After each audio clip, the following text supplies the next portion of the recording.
Welcome back, everyone, for another deep dive. You guys know we love to tackle your requests, and the one we're diving into today, well, it's a good one. Definitely a fascinating one. We're talking about ecumenism, Ah, yes. Ecumenism. and you've sent us some really intriguing material to dig into. Intriguing is an understatement, I'd say. Right. It's not your everyday take on Christian unity, Not at all.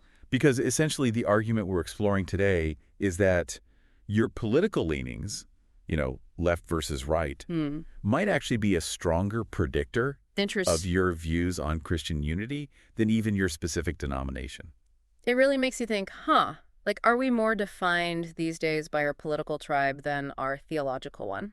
It's a big question, and one we're going to try to unpack today. But before we get ahead of ourselves, some listeners might be thinking, hold on, ecumenism, isn't that like a topic for theologians? Yeah, you might think so. But trust us on this. This is where it gets really interesting. It does, because the source we're looking at comes out swinging with a pretty staunch argument against ecumenism, at least as it's traditionally understood. Yeah, they go right for that passage in 2 Corinthians 6.15, about not being unequally yoked with unbelievers. Right. And they use it to advocate for separation from other Christian groups. Separation, not unity. Exactly. Not exactly the ecumenical spirit you might expect. No, and for them, true unity means complete conversion to orthodoxy, not compromise, not just, finding some common ground.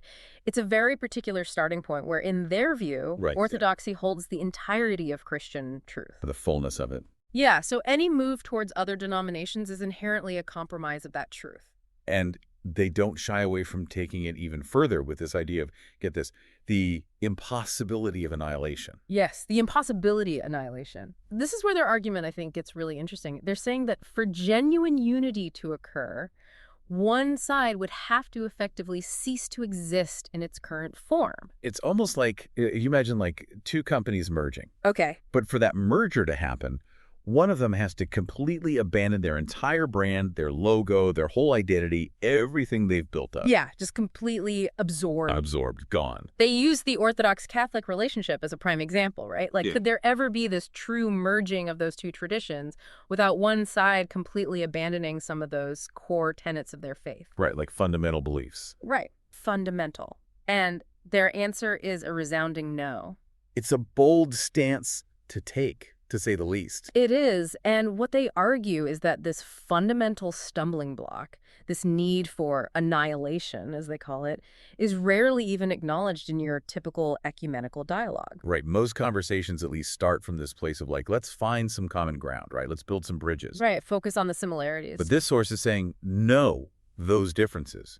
They're fundamentally irreconcilable unless one side completely surrenders. Which isn't exactly a recipe for a productive dialogue, is it? It's like starting a conversation with, well, I'm right and you're wrong, so how do you even go from there? It's certainly a conversation starter, but it does make you wonder, does this perspective on traditional ecumenism being, in their words, impossible, does that pave the way for their take on what they call secular ecumenism? Secular ecumenism. Okay, now that has the makings of one of those terms that academics love to throw around. Right. It could mean anything.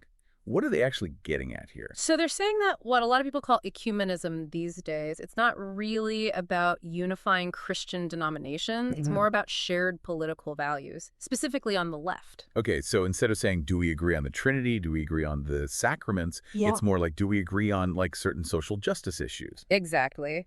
They point to things like advocating for LGBTQ plus inclusion in churches, or really emphasizing environmentalism as examples of this secular ecumenism. So worldly concerns, in their view. Yes, and they argue that these things, well, they may be important to people, they're not, core tenets of the faith. So it's less about, do we agree on the nature of Christ, and more about, do we agree on climate change? Yes, precisely. And their argument is that this shift actually broadens the scope of things beyond just Christians.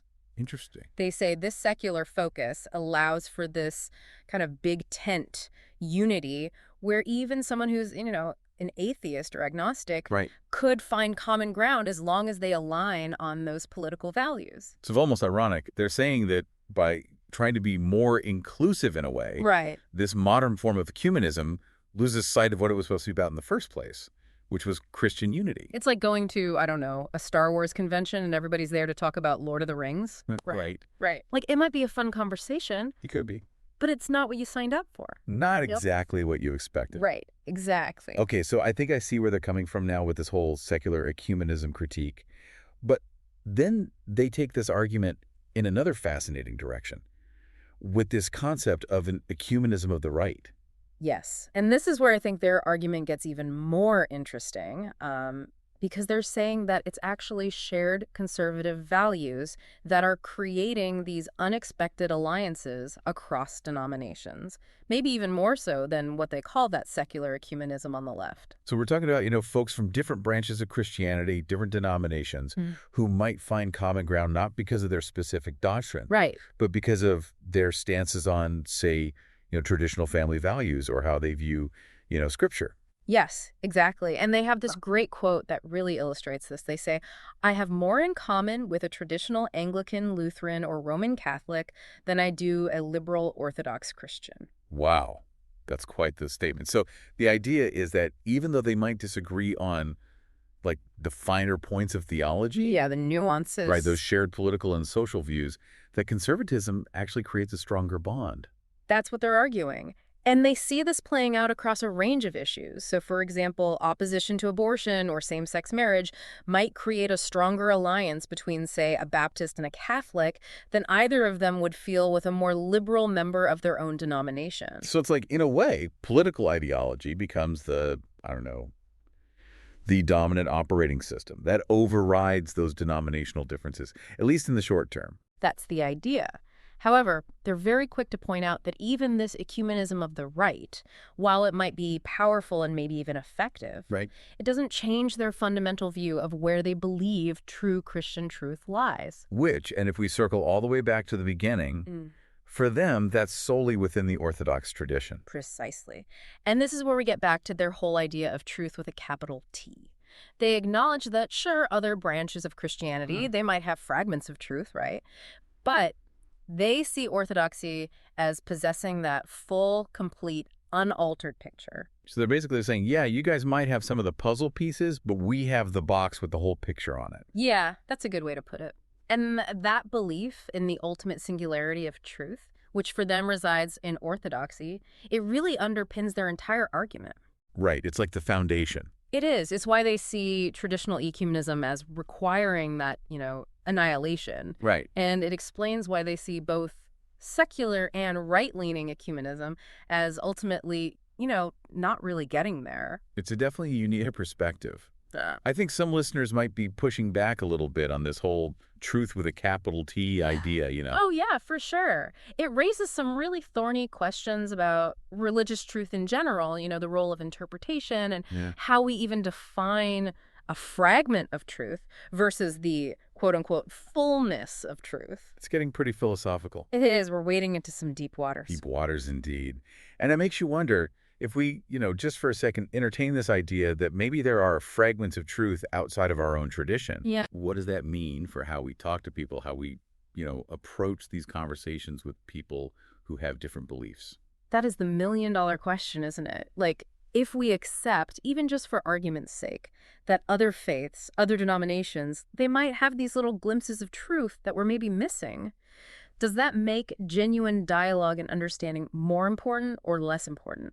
Right. Because on the one hand, you could say, well, they only have a small piece of the puzzle anyway. Right. But on the other hand, maybe those pieces are what we need to see the bigger picture, even if we don't completely agree on how it all fits together. It's like we all have a different perspective on the same puzzle. Exactly. And maybe by sharing those, we get a much clearer image, right? And I think it challenges us, too, to approach those conversations with a lot of humility, that willingness to really listen and to learn. To be open. Yes. Even as we're sharing our own deeply held beliefs, It's definitely a more nuanced approach than just saying you're either with us or against us, drawing those hard lines in the sand. For sure. And honestly, I think that's one of the most valuable takeaways from this whole deep dive. I agree. Whether it was intentional or not, this source really forces us to think beyond those simplistic labels.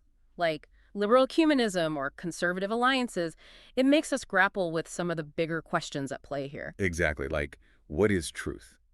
How do our political views, our social values, how do those things shape how we see our faith and how we view unity with other people? Big questions. And how do we have respectful conversations, across those differences, even when we believe that our tradition has the fullness of truth? It's not easy, that's for sure. These are questions that people have been wrestling with for centuries, right? And we'll probably still be debating them long after this deep dive is over. That's part of what makes it so interesting, though, right? It's not about having all the answers. Yeah. But it's by engaging with these difficult ideas and wrestling with these different viewpoints, that's how we grow and that's how we learn. We become more well-rounded. And who knows, maybe, just maybe, in those moments of genuine conversation where we're really listening to each other, right, maybe we start to see a different kind of unity, one that doesn't require that annihilation that the Source talks about, but a willingness to try to see the world through someone else's eyes, even for just a little bit. I love that. What a thought-provoking conversation this has been. It really has. And to everyone listening, we hope this has sparked some new ideas for you, maybe some questions of your own. We would love to hear your thoughts, so please don't hesitate to reach out. Until next time, keep those questions coming, keep exploring, keep seeking out those moments that help us understand this crazy, complicated world we live in a little bit better. And from both of us here at The Deep Dive, thanks for joining us on this journey. We'll see you next time.